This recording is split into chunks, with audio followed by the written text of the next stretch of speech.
Greetings, everybody, and welcome to the Dracovin Empire. Are you ready to dive back into the world of collectible card games? I hope you are, because I haven't really done that in quite a while. Yes, I'm bringing back another old series that was here on the channel, my history of collectible card games, where I take collectible card games that were back from the early days, post the rebirth of this genre from Magic, from its earlier days. It's true, what we know as collectible card games came out of Magic the Gathering, and there are a lot of old games that came about during that first decade and a half that are interesting and, well, dead at this point in time, and would be interesting to talk about, to discuss these. So join my hand as we're going to take our time machine and head back to time to 1994. We're going back 30 years ago to the beginnings of Illuminati, the New World Order. Join your high hand, Countess Narravan Dracovin, as I lead you there. Back in the 90s. Man, 94 is... It's 94. I don't know if I can call it great. Hi, how's everybody enjoying your time here in the 90s? I think I'm doing okay. Great. Wow, what's this interesting new card game that we found out about? Illuminati New World Order? Is it anything like Magic the Gathering, which I just got into last year? I don't know. Let's find out.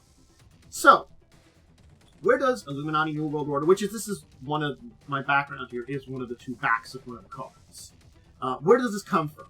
Where's its origins? What's going on with this? Well, it's published by Steve Jackson Games. This is the two backs of cards that you can see. So you can see the one was my big background. Here's the other type of card back.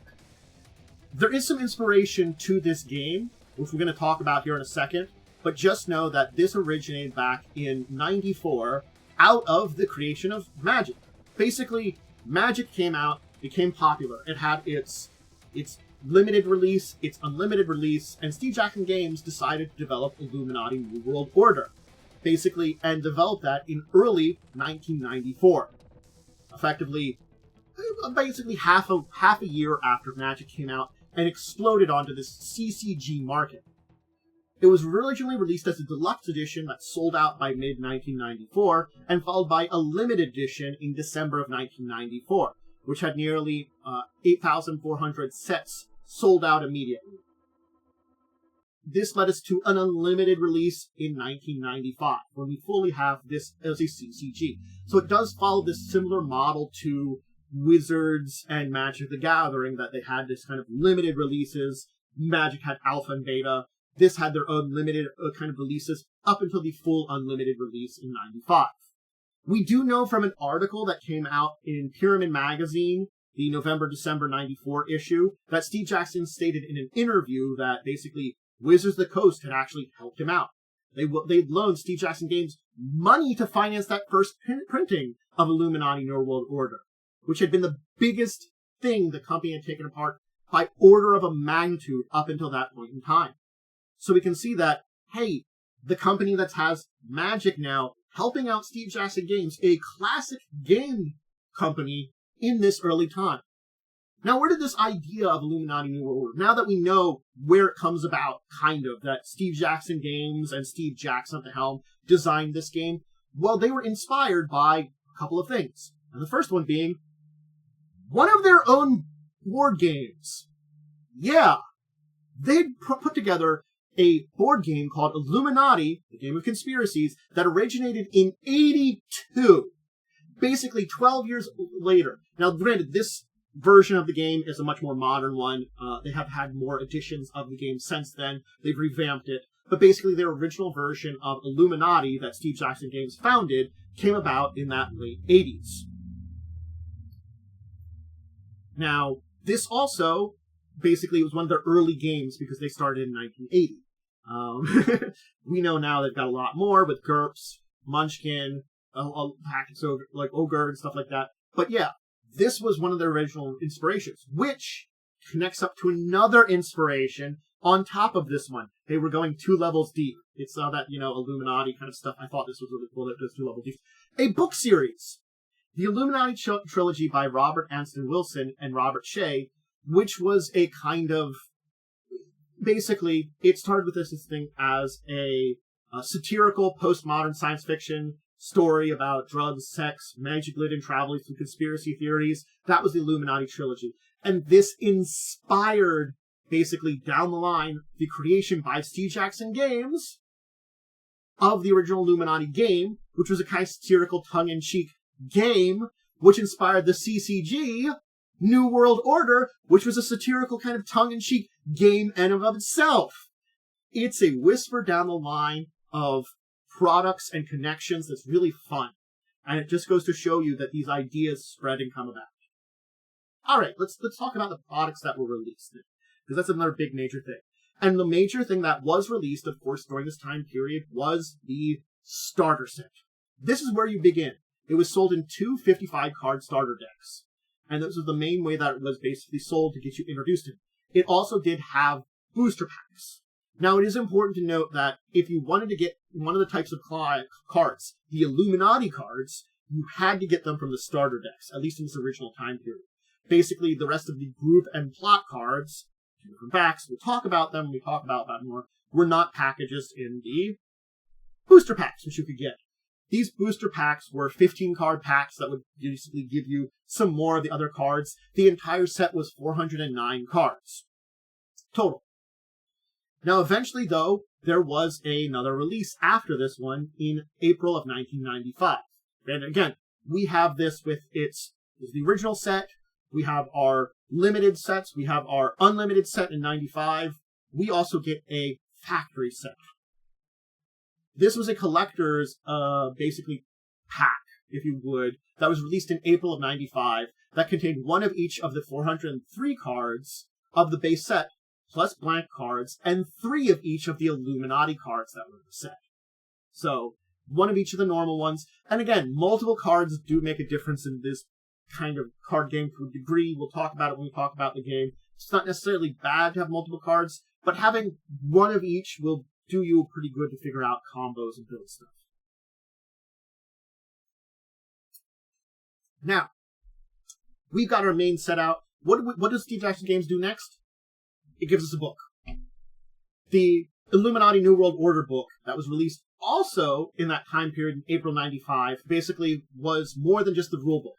The original starter packs had the rule book in there, but this contained the rules, also contained strategies, color prints of all the cards, and it came with a rare card, this book here, from the Unlimited Edition. So it was a thing that you could, it's basically a big strategy book. You get a bonus card from the first edition, get it all out there. Now we move on to, it did get a number of expansions. The first one being Assassins. Now this was the first expansion that they put out, and it was released in mid-1995. It was sold in 8-card booster packs. Eventually, it was released in a bigger kind of set similar again, but originally we started out in these 8-card booster sets. And the original Assassins line was 125 new cards, which did include one new Illuminati group and some other new cards and stuff that basically it is. The box is basically a pack of 60 cards down here that you could have gotten for $84. And the suggested retail of the 8-card packs was $1.40. Getting back to the original prices of some of these things. Yeah.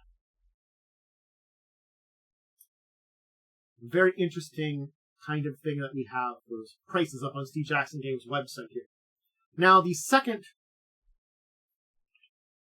set was a little different, because after we had the Assassin set, which was a very much so expansion set similar to something like Magic Gathering does, we had Subgeniuses, which came out 2 years later in August of 1997. This was a 100-card expansion set that was planned originally in 97, but was pushed then to April of 1998. Both this and the next set, which we'll talk about, which is going to be a kind of interesting thing to talk about, were sold as a single box expansion set with all the cards included in it. Keep that in mind. This one here, the Subgenius, 100 cards that worked with the CCG, but you all bought them at once. It included rules for 4 common player common deck in this one. so you're not just using individual decks. So it gave some extra rules. And there are a bunch of like alternate rules and new rules that are up online. You can check out like different things. If you wanted to go to Steve Jackson Games website and look up Illuminati New World Order, you can find like old copies and stuff like that. But this was very interesting because we are now taking steps away from traditional CCG territory. This is a collectible pack. This is a non-collectible, basically. This is a, card game that you just buy. Non-collectible. Up until now, we are CCG, but this is a step away from it. And this would be the last product in the line. Sort of. We have to talk about Bavarian Fire Drill. Just a little bit. Why? When Bavarian Fire Drill was originally planned to be released, it was planned to be released similarly to Subgeniuses for Illuminati New World Order, and it was planned for November 1998. So it was going to be a single, non-collectible set, sold a similar way to work with it. But, and here is a major but about this one, it's not for New World Order. Yeah. Originally, Bavarian Fire Drill was set to be released for New World Order. But when it was finally released, it was designed to work not with New World Order, but the original Illuminati card game. Yeah. You can get Bavarian Fire Drill as the second expansion for Illuminati, not Illuminati New World Order. So there's 110 cards designed for the original game that they were working off of from 1982. But again, it started out as something maybe going for New World Order. But as New World Order basically died off, lost its popularity, it wasn't produced anymore. Which can kind of bring us to talk a little bit about that before we finish up and move on to the types of cards and information about playing the game. Basically, Illuminati had some faults and some positives. People liked that they were a slightly thicker card stock. It was a little tougher than a lot of other CCGs at the time. A starter pack that had 2 decks, which was enough for 2 players to start, and a really detailed rule book was great. The big thing that happened here, which we're going to talk about the rules, was card swapping. It was a big mechanic in this part of it. It made it very difficult, and it was unusual for a CCG at this time, for players to figure out whose card was. This is very early CCG. Things like in Magic the Gathering nowadays, where you can steal cards and gain control of them, that's much more common, but it wasn't there. And again, that detailed rulebook, as much as it was very impressive, it was a large rulebook and could be daunting for the number of rules you might need to know. Detailed, so it's that kind of complexity that kind of was one of the kind of stabbing graces on it. And it's just an unfortunate thing that the costs and the popularity didn't do enough to keep it going. It was received very well at the time, but yeah. It was just unfortunately that even with the good reviews and how things were going, prices and situations just couldn't keep it going for the game. And so, Steve Jackson Games moved on to their other products. They removed Bavarian Fire Drill to their other Illuminati products. They took a step away from the CCG game. Which won't be the first time that they do that kind of thing, but, we'll talk about that in the future. Let's talk about the card types. There are technically 2 backs of cards, and amongst those 2 backs of cards, 4 card types. First off are these. These are your organization cards. These are your Illuminati cards. These are who you're playing at. Now, this is your identity. There are basically rules on them, different numbers. I'm not going to get into full details of how to play this, how to play with these cards right now. I'm going to talk about the basic rules of how to play, but just keep in mind that these are the things that you play as, which multiple players can play the same one. There are specialized rules for that. Just keep in mind that you are not the same organization. You're different groups within that same organization that see yourself as even more hated rivals than the other organization. How dare you be the best members of the UFOs? We are the true members of the UFOs. there are group cards. Group cards are designed into 3 different types. The first one there are actually like groups or organizations with the phone freaks. In the middle there, between there, are locations. Places like England and Japan, various locations. And then below me are people. Most of these are based on people from the mid-90s. So if you see like some of these people that look familiar as people that were out during the near 90s, there's like a Reagan card and stuff like that. Yeah, it was, political and important figures of the mid-90s and into the 80s to 90s. This is a very big of the time set when it comes to a lot of these types of cards here. So keep that in mind if you ever want to try to play the Illuminati New World Order game. It is very 90s coded, especially when it comes to a lot of interesting ideas for these things here. For the, organizations, places, and people when you matter them. These do make differences in the way they work. Basically, different cards can target them and stuff in different ways, but we'll talk about all this in a little bit, some of the rules. Then we have plot cards. These are your cards you play to give special effects. I mean, that's a very loose way of describing it, but it is on the table for its effect and then discarded. Some of them stay in play. There are linked plots, New World Order cards, which basically affect everyone. They're all coming from the plot deck. So that's why they're all plot cards. All of them kind of tell you when you play them, if they have a cost, all these different things. These are the type of cards that you play in response to things. They're your effect cards. They're not going to stay out. Most of them aren't going to stay out and play for very long.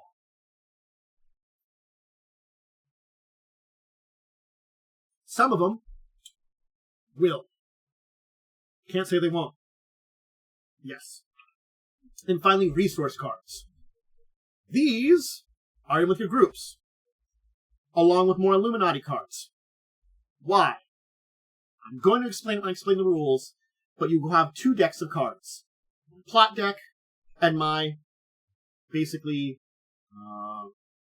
group deck, which is everything else. From those group cards I showed, to these which are resource cards, which are played separately and give bonuses. They're not a group you have, they're an item or thing that you have. And also other Illuminati cards, which are there for reasons, which I will explain. But yeah, those are the types of cards that you're going to find in here. Alright, let's break down some basic rules of the game. I'm not going to go into full depths about all the rules of the game. I would recommend you checking out, again, I'm using the January 2002 World Domination Handbook version 1.2. This is one of the more latest versions of the Illuminati New World Order game rules, but, keep that in mind. The game is made for 2 to 4 players, 2 to 6 players. There is head-to-head rules for 2 players. There are rules for using single deck. Traditionally, they aim for 3 to 6 players is best for the game. You need a 6-sided dice. You'll need some tokens. You'll need a separate set of tokens called linked tokens. And you'll need the decks. Boom. There you go. That's the basic amount of material that you need. The object of the game is to control the world. That's as simple as it is. And there are different ways to do so.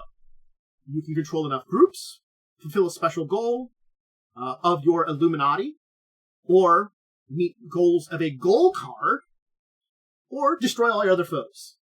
If you do one of those 4 things, you win the game. So, controlling enough, having a special goal, playing an extra special goal, or just murdering everybody. When you begin the game, you each have at least your own 45-card deck. Okay? Cool. The number of plot cards versus group cards, they safely say have at least 12 to 20 group cards, 24 to 32 plot cards. Basically, these are your 2 decks. Overall, they're your full deck, but these are your 2 that you have. You divide those into the plot group decks. Plots include plots. And let me know, the plot deck is where you have the actual Illuminati cards, because they have a blue back. The group deck has groups and resources. Boom. You start with your Illuminati card face down. Everybody flips it over. If you are different factions, or if you're all different Illuminati, thumbs up. If you're the same Illuminati, things will happen. But not right now. But things will happen. You shuffle your plot deck. You draw 3 plots. This is your starting hand. You can't play any of them until the game actually begins. They're your hidden plots. You have one group, your lead group. The first puppet of your Illuminati. You put it face down. Everybody flips it over. This is a point in time where duplicates matter. If you have duplicates, you put your duplicate aside, choose new lead groups, and it has to be ones that aren't already shown, and then flip them over and kind of repeat that. And you can't lead with a resource, it must be a group. Then you shuffle your group deck, including the ones that you didn't use if you discarded any, and draw 6 group cards. You now have your starting hand, 3 plots, and 6 groups. Cool. And again, duplicates are put back after you draw your group hand. Then you shuffle duplicates back. Then you roll 2 dice. 2 dice is important here, and highest goes first. And you can't target anybody early on until they've acted. With the exception of someone attacking on the first turn, you can respond to them. Basically, you can't be attacked until after your first turn. People can't play anything until you're on. You have to finish their first time to affect the rival, unless they're attacking. Here's a version of the playboard. I'll explain where these cards are in a second here. Well, actually, why not explain this now first, before we go into the turn. 1 is your Illuminati. 2 are connected groups. 3 are your resources. 4 are any face-up plots that have been exposed. And 5 and 6 are your plot deck and group deck, respectively. That's how you're going to kind of set up and play. In the previous image, I think you could have seen that to a degree. But this is also your power structure, which is going to be important, kind of. So beginning of your turn, you draw a card from your plot deck. You can exchange action tokens from your groups to put more, to draw more plot cards. Then you draw a card from your group deck, if you wish. The plot deck is also, if you wish. You don't have to draw cards. You have a maximum hand. So you might not want to draw cards. You get 1 automatic takeover, if you wish. What does this mean is, I can play a group or resource from my hand for free automatically. If you play a group, its arrows have to match the arrows on your Illuminati or an arrow on one of your groups. You can see from the diagram how they're kind of, that ones off to the side are structured. You have to assume they've got arrows that allow them to connect up that way. And you have to have those arrows of connectivity. Yeah. If you choose a resource, you put it beside your power structure. You can't duplicate unique resources that are already in play, and you can't duplicate groups unless a specific card allows you to duplicate groups, or the card itself allows you to have duplicates of that group. So keep that in mind too.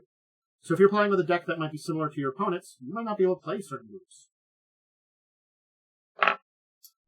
Then, at the beginning of your turn, you place an action token on each of your groups that doesn't already have one. I mentioned you can spend an action token to draw additional plot cards at the beginning of your turn. At the end of this beginning of turn phase, that's when you place these action tokens. If you haven't spent any, you don't get another one. But if you spend a bunch of action tokens, you get more back. Action tokens are the bread and butter of this game. Keep that in mind. You have a main phase. Basically, that's when you attack, do other main phase actions. You can attack or destroy another group, move a group to a different control arrow. Both of those things require action tokens. Create and move links, that's linked cards. You can give or trade resources you have in play. You can do that with a rival. It requires spending action tokens. You play a resource. Basically, action token. Remember, I said you get 1 free automatic takeover. But once per turn, you can spend an Illuminati action for a resource from your hand into play. Illuminati actions are different. But you have them. You can trade an Illuminati action for a group card. You can also use an Illuminati action to draw a group from you. And then in return, plots, special abilities happen that have end of turn. Basically knock on the table to wrap up. And also, if you are about to win, you declare victory. But not quite yet. Other people can play things, do things to try to stop your victory. they do get a chance to basically prevent you from having a victory. There's an option to thwart you once you try to declare victory. And there are things you can do at any time. You can trade actions for plot cards at any time. If I have action tokens and I want to trade them for extra plot cards, well, technically you can trade 1 action token from your Illuminati or 2 action tokens from your groups for 1 plot card. And you can do that anytime, even on other players' turns. You can also use a special ability of a group or resources, as long as it doesn't give a specific time. And then playing a plot card can be at any time, but the text will tell you when it is appropriate, basically on the card. You're limited on 5 plot cards, so you may voluntarily get rid of cards. If you have too many plot cards or goals in your hand, you have to immediately get rid of the excess down to 5, but at any time, you can just discard them. You don't have to keep that. If you discard it, though, it's out of the game unless a card still in the game affects it. And giving away or trading a card from your hand is also something you can do at any time. Also, aiding and opposing an attack you can do during another player's turn, which is a thing too. You can meddle in rivals' actions, but then they know you've meddled. Alright. Now, let's talk action tokens a little bit. As I said, at the beginning of your turn, any group that has none gets one. It's a resource you have. A group can't get action tokens if its power is 0. If a group that started with a printed 0 gets action tokens. But, that is to note, a group that has a printed power of 0 gets action tokens normally. If something reduces a group's power to 0, it no longer gets action tokens. That's the difference there. So, like, if I have a group that starts with a 0 power, yeah, it still gets action. You can spend those action tokens to attack, to draw resource cards. They are a currency you get. Each of the groups you've played gives them to you. Now remember, you get 1 free group a turn, and possibly additional ones if you use your Illuminati action. Oh. Hey. That's a bit weird. Interesting. Illuminati action tokens are basically pretty big power. There are some plots or special abilities that require Illuminati to do them. During your main phase on your turn, an Illuminati action can take over a resource. You can draw extra group cards. So, big on that. This power structure, it matters. I'm just going to say, it does matter. Basically, the closer you are to your Illuminati, you get bonuses for things attacking you, for the combat section of it. Just keep that in mind. So the structure you have here does matter, and sometimes things connected together do matter too for abilities on cards. That's why sometimes you might want to use those action tokens to move things around. I might play that 2 over on the top, that is 3 away from my Illuminati to begin with, but maybe I get a better advantage if I move it over to the other side. Maybe it's good to move that later on. There is an in-play versus just played also. When you try to take control of a group, it's either from your hand or taking control of a group from another player, attacking them, or you can also destroy another player's group too, if you don't want that one. But you can steal ones, steal control. That's the thing you can do.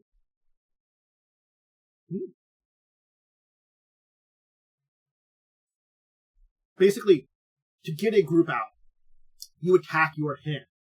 Remember, I told you use the groups in play and their actions to attack. Okay, we've gone over a lot of different things here. Discards are face up, and unless things can scavenge them from discards, they're gone permanently. Let's see. There are a lot of types of plot cards. There's hidden exposed plots. With eliminated, you can hold up to 5 cards in your hand.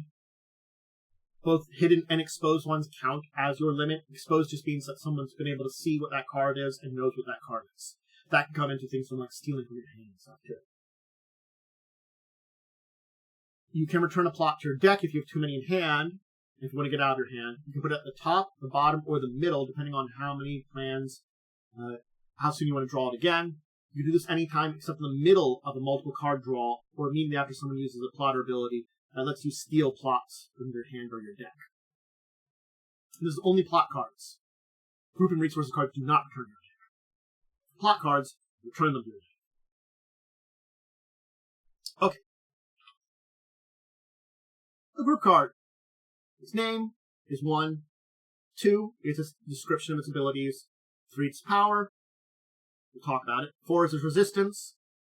3A, 3B is power and resistance. 4 is its alignments, which do matter.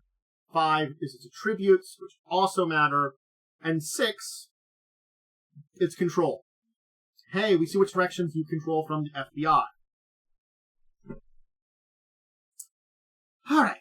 You get the automatic, and then during the main phase, you may attack to control groups from your hand. You can do that several times each turn as long as you have actions available. Basically, again, I could attack all the cards in my hand if I had enough actions available to do that, to get all of my groups out.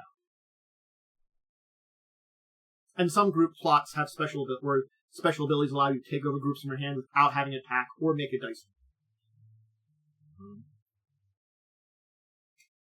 We talked about the Illuminati groups. They're their own thing, and then there's places, personalities, organizations. Alignment matters. Basically, there's 10 different alignments. Each is in the bottom left of the card. As I said, that's the one that's below the 6 over there on this card I'm showing off here.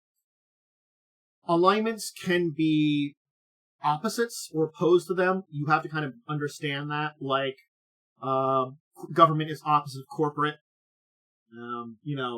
And sometimes groups have different, basically, for different things, having the same alignment may matter, having opposite alignments may matter, so that's just something to keep in mind. Attributes are basically other descriptions that certain cards deal with. The power comes in 2 numbers. The first number is if it's attacking. The second number is what's best described as a universal power. It's global power.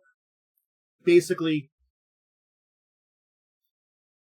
if it changes a group's power, it's temporary, and it applies to its first one, and doesn't count towards goals. If it has 0, you can't play it unless it starts with 0. If its resistance is a second card, it's resistance to domination. High resistance makes it harder to take over. Illuminati groups have no resistances, they cannot be attacked directly. Keep that in mind. Yeah. Basically, the first number is direct attack, the second number is aiding a group with the appropriate alignment. Remember I said alignment, that matter. Basically, the FBI can help out connected alignment.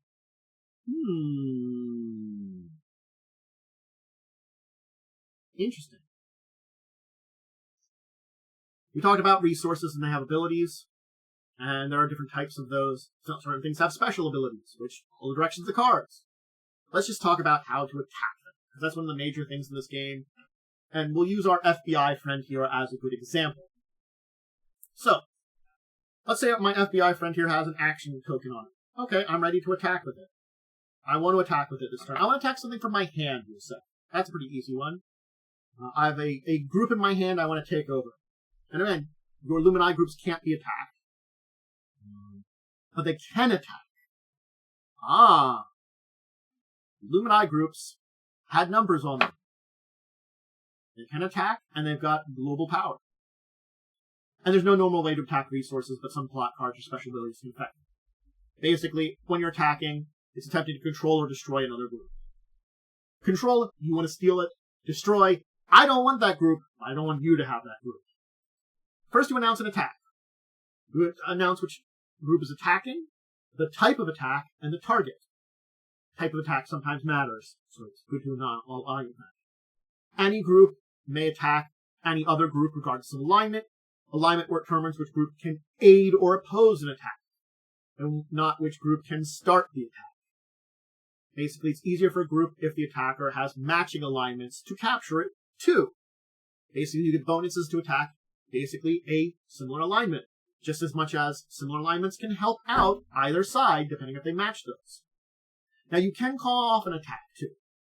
You call that attack, and until you play a pot card, play an agent card if you've hit agents, or remove an action token from the group, you don't attack. Basically, I can declare an attack, and until I start doing actually something related to that attack, I have an attack, I can call it off.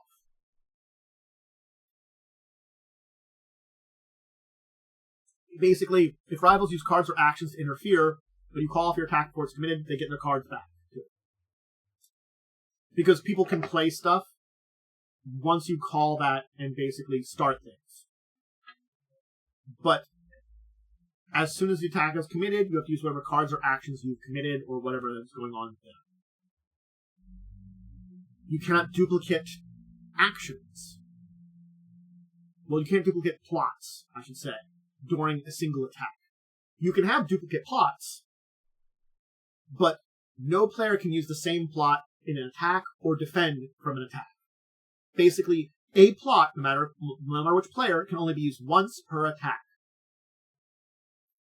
And a group that has 2 or more action tokens may not use more than one in the same attack unless it's defending itself. You can attack to control, in which you basically use your attack, your power, versus the target's resistance. In this case, it would be the 4 versus, let's say, the 6. I'm not doing too good, because that's a -2, because what you do is you take that power and you subtract the resistance from it.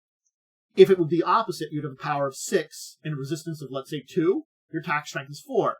On 2d6, I have to roll a 4 or less. So having a much higher power, especially than over the resistance, makes it much easier on a double, when 2d6, what d6 is here? I don't. Now where am I? Oh, here it is. On 2d6, to roll below it. So, like, snake size is really good.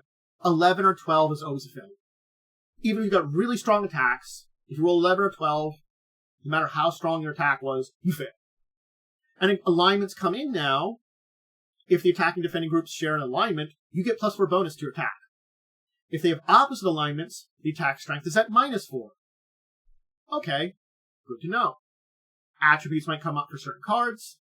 And again, you can use your aid bonus, the secondary number, if a group you match with is either attacking or defending. You could add that to that. You can spend an action point to give that aid to either side. Either participate in the attack or oppose the attack.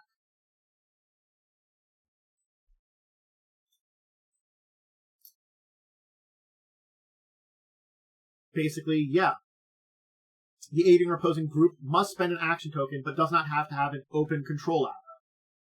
Also, it's also noting that when you're using an attack to control, you have to have an open control area and be able to take.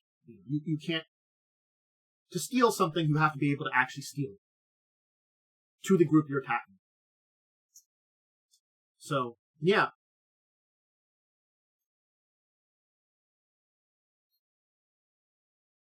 Oh, that's if you have the same alignment, you can use your first number. Global power, the second number, can be used on anyone.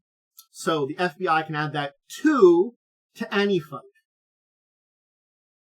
The group's alignment doesn't let it use its normal power or aid to oppose or attack. You can use this global power. Global power is more flexible. And global power can be changed by things too. Sorry, I mixed that up in my brain a little bit. You can use 4, in this case, if the FBI matches the alignment, 2 if it doesn't. Alright. So, resistance to control. Other than the alignment thing, which if there are different alignments, you get that +4 bonus. Basically, they get the -4. There's some other things that give you bonuses. Power structure matters. Remember that power structure? If I'm adjacent to my Illuminati card, I get +10. If I'm 1 away from that card, I get +5. If basically I'm 3 cards away from my Illuminati card, I get +0 then. So it's much easier to defend against control to those groups there. Then you resolve the attack and see what happens, basically. You roll the 2 dice, you have to meet that number. So basically that plus 10, let's say this FBI is right next to my Illuminati card, it means it's got a defense of 16. Just before we even try to match the alignments. That's how big it is right there. That makes a big difference. So like attacking like big outliers as your people are building their web of power really comes into example. If you fail the attack, the target belonging to another player stays where it's at. You know, that's pretty much it. If your attack succeeds, you capture it, you place it in your power structure. It's a new puppet you have. Now you can also attack to destroy. The big thing about this is, rather than power minus resistance, it's power minus power. So basically, the defending people use power instead. Destroying another group, it doesn't have the defense bonus closest to Illuminati. However, no group may attack itself or aid an attack on itself. Oh, I'm sorry, no. The closest Illuminati counts as defense. Okay. The closest still counts when you're attacking to destroy for the power minus power, unless you're attacking your own group, because you can attack to destroy a power structure in your own group. That's the only way you can remove a power in your own group. Hey, I want to get rid of this group I have. It's providing a penalty now. It was better now. And so, yeah, it can't attack itself, but I can use another group in my thing to attack it. And alignment matters then too. Yeah. And to aid an attack to destroy, a group might have one opposite alignment. And groups of global power can aid too still. A group does not have an open control arrow to attack to destroy. You're destroying. You don't have to have that. A destroy group's puppets, and their puppets are not destroys. They lose their action tokens and go back to the hand of the player who controlled that group. So basically, if I destroy a group next to the Illuminati and had some things off of it, those aren't destroyed, they just go to your opponent's hand. Yep.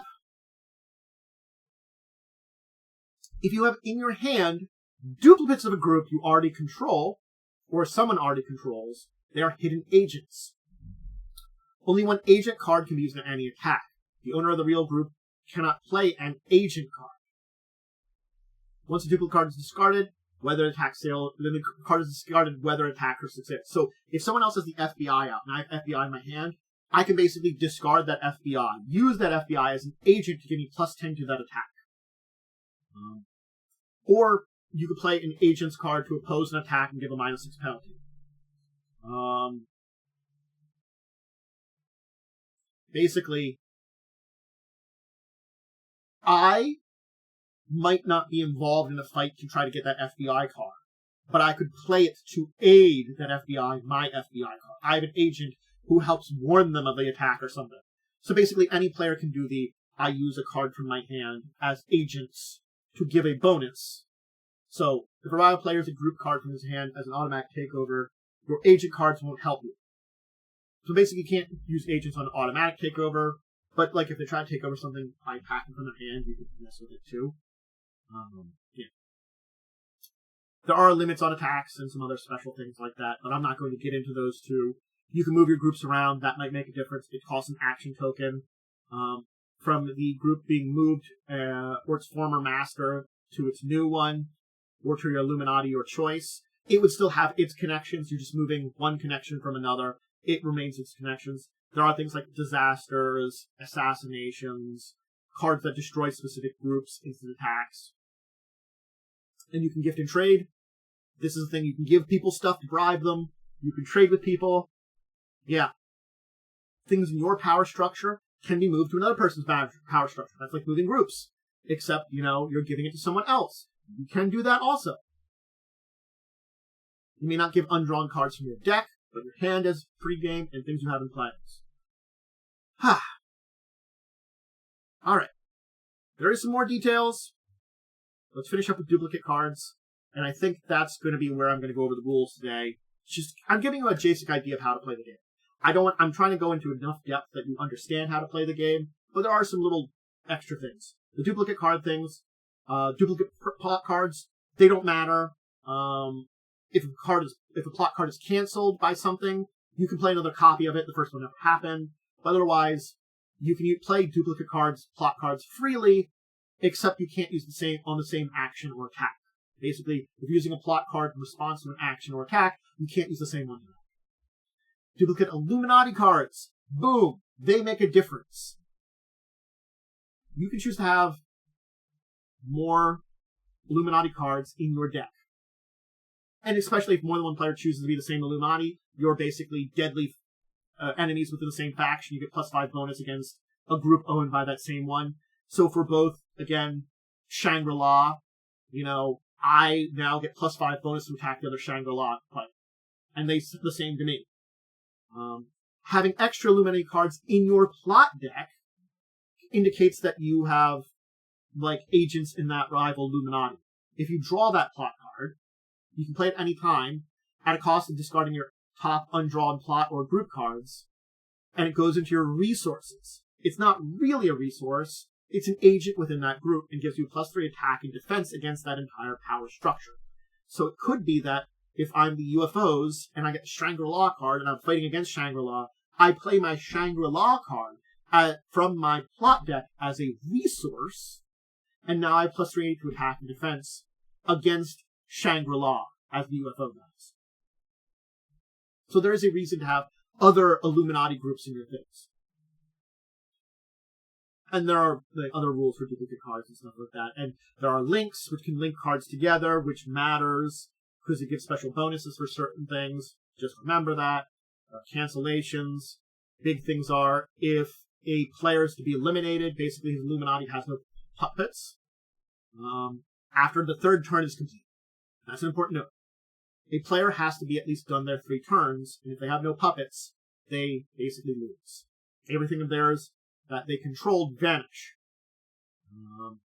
There are exceptions. The Servant of Cthulhu has destroyed 7 groups, destroys their own last one, has an 8th victim, they're not eliminated, they win, they have to kill 8 groups, and they can kill their own as their last one. If you eliminate a player who is using the same Illuminati as you, you get their resources. So elimination is one of the ways to win. There are other exceptions. Again, your Illuminati will have ways to meet it. It's the basic goal of your Illuminati. There are special goals that you could have. Special goals are self-contained. They modify basic goals, usually.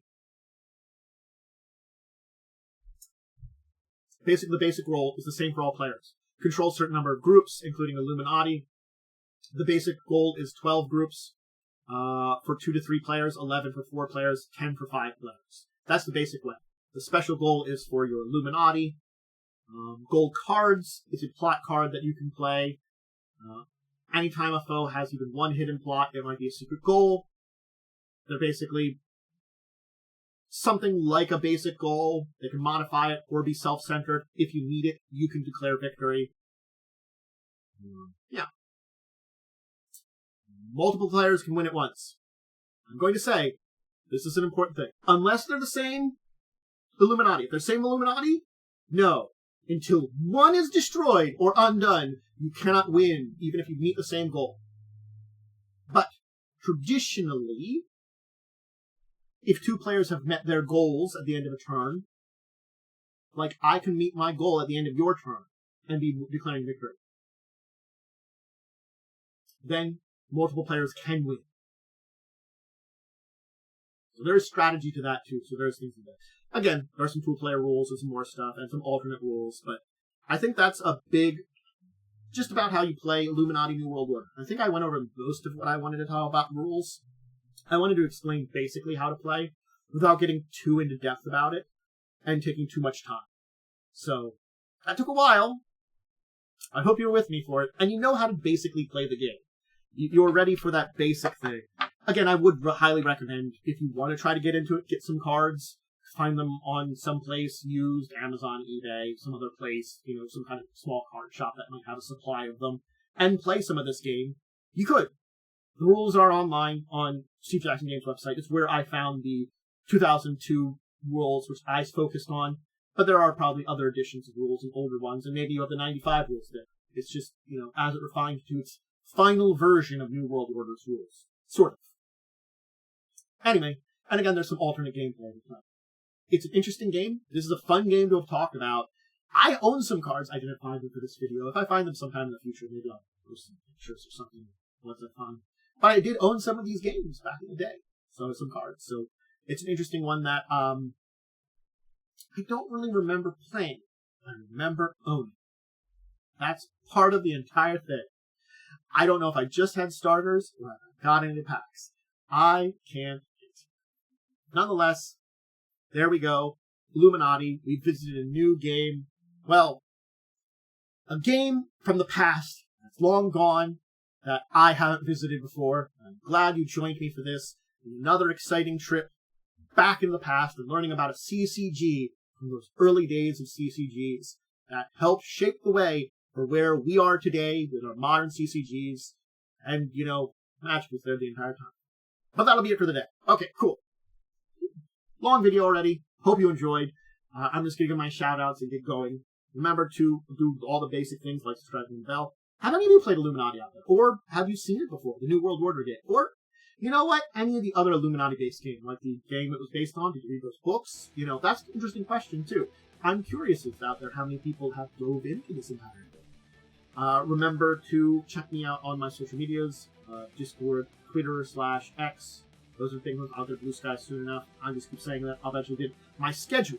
Or either when I'm live over on Twitch, or recording there maybe, or streaming the game, or over on YouTube when I upload all my tabletop stuff, is up on my Discord, Twitter /X, and over on YouTube in the discussion section. So you can see all those things if you just want to see the schedule for the week. And again, that's pretty correct most of the time. Again, with some situation you're moving around from family stuff, usually from stream starting stations, or things going on in real life. Hey, real life, it interferes with exact timing sometimes. Often. That's everything. I can't remember. Yeah, there's a game that I have cards of. I think my brother got them back in the day. My older brother. And I just don't remember when he got them, so I don't remember when we played them. Probably late 90s or something. Played a little bit, tried it out or something. I might not have even played that much. Anyway, alright everybody. I hope you enjoyed this and enjoyed this journey. And until the next time we chat about this, dive into anything, I bid all of you out there a deep and wonderful farewell. Bye!